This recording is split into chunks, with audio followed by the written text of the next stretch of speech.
يا مساء الفل. طبعا احنا دلوقتي في رمضان، ورمضان ما يحلاش الا بالحلويات بتاعتنا، الحلويات الشرقيه الحلوه الجميله دي. فالنهارده هنعمل مع بعض نوعين من الجلاش الحلو.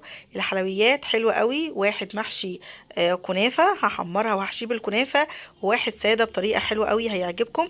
ولو عندك ضيوف ولا حاجه يبقى شكله حلو قوي انك تقدميه على سفره رمضان، وشكله حلو وجميل.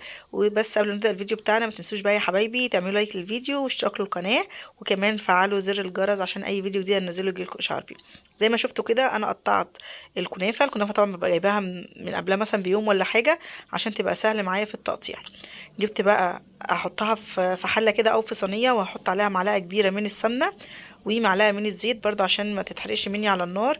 وعلى نار هاديه هبدا احمر الكنافه بتاعتي دي لحد ما توصل للون التحمير الحلو ده.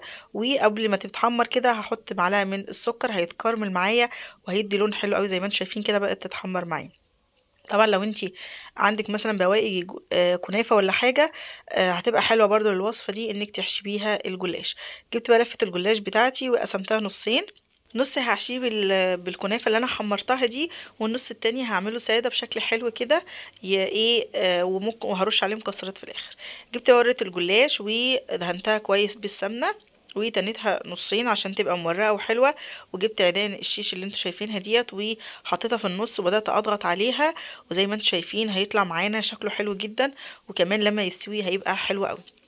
هنا بقى جبت صينيه ودهنتها زبده وحطيت الجلاش، ودهنت برضو من على الوش شويه من السمنه كده او الزبده عشان يدي لون حلو. الجزء التاني بقى جبت الكنافه اللي انا حمرتها بس لونها حلو ازاي، وحطيت عليها شويه من المكسرات، وبدات اجيب الجلاش برضو بتاعي ده بقى بتحشيه على طول. طبعا الكنافة فيها سمنة، فلما تلفيه رول كده وتقطعيه هتدينيه برضو من فوق فهيطلع معاكي حلو جدا.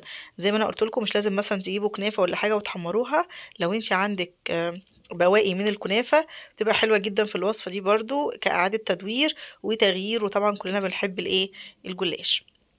زي ما انتم شايفين كده برضو ممكن تجيبي الورقة وتتنيها اتنين وتحطي الجلاش في النص وبتبدأي تضغطي عليها كده وتقسميها بالسكينة بالشكل اللي انت عايزاه والحجم اللي انت عايزاه. طبعا انا هعمل الكمية كلها زي ما انتم شايفين كده. واهم حاجة بقى عندنا اللي هو الشربات. انا طبعا في رمضان ببقى مجهزة الشربات بتاعي حطاه في التلاجة، اللي هو يبقى جاهز معايا سهل وبسيط ان انا ايه اعمل حلويات على طول. فبتجيبي كوبايتين من كوبايتين من السكر عليهم كوبايتين من المية عشان الشربات يطلع متوازن معاكي. وطبعا تسيبهم على النار يغلوا، وبعدين تعصري عصرة ليمونة وشوية فانيليا وكده الشربات يبقى جاهز وتسيبيه يبرد. الجلاش بيحب الشربات بتاعه يبقى بارد. بس بقى الرول اللي انا عملته طلع حلو جدا. اول ما طلع من الفرن سقيته بالشربات بتاعي وحطيت عليه من الفوق كده مكسرات عشان برضو يبقى طعمه حلو. فحقيقي طعمه حلو جدا وشكله لذيذ جدا كمان. جربوه حلو قوي في العزومات كمان هيبقى شكله حلو ولذيذ وجديد.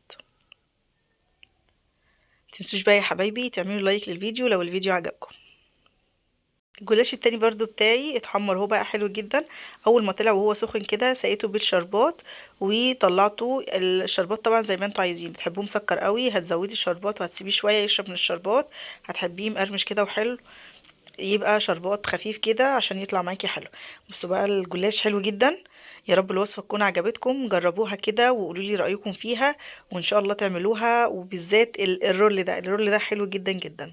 يا رب تكون الوصفة عجبتكم. مع السلامة.